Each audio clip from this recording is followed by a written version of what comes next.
Usually دیکھنے میں آیا ہے کہ جو ڈائبیٹک پیشنٹس ہوتی ہیں ان کی اسکن ڈرائی ہوتی ہے، تو کیا آپ ان کو کوئی لوشن یا کوئی سوپ یا اس طرح کی چیز ریکمینڈ کرتی ہیں؟ بالکل، ڈائبیٹک پیشنٹس کی اسکن سینسٹیو ہوتی ہے اور عام لوگوں کی اسکن کی نسبت تھوڑی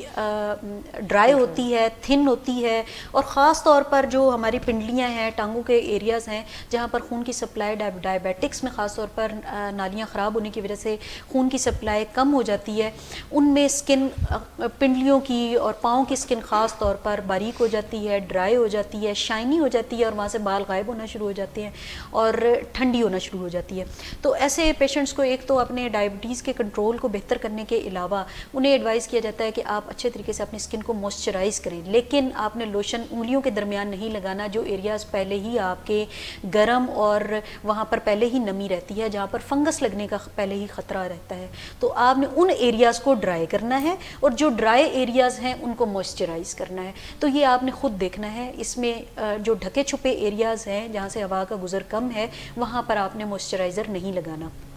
تو موئسچرائزر جو ہے وہ جو جن کی اچھا موئسچرائز کرتے ہیں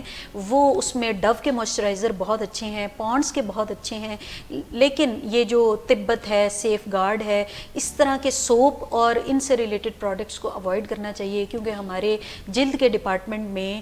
ہم نے بہت سارے پیشنٹس دیکھے ہیں جو کہ ان کی وجہ سے اسکن ریئیکشنز بہت دیکھے گئے ہیں۔ اس وجہ سے ان چیزوں کو، ڈو بہت سیف ہے، پونڈس سیف ہے، آپ یہ یوز کر سکتے ہیں، ڈو کے سوپ بھی آپ یوز کریں، اور لکس کے سوپ جو ہیں وہ بھی اچھے ہیں، خاص طور پر وائٹ لکس جو ہے وہ اس کی موئسچرائزنگ کیپیبلٹی اچھی ہے۔ تو یہ چیزیں آپ کاسمیٹکلی استعمال کر سکتے ہیں۔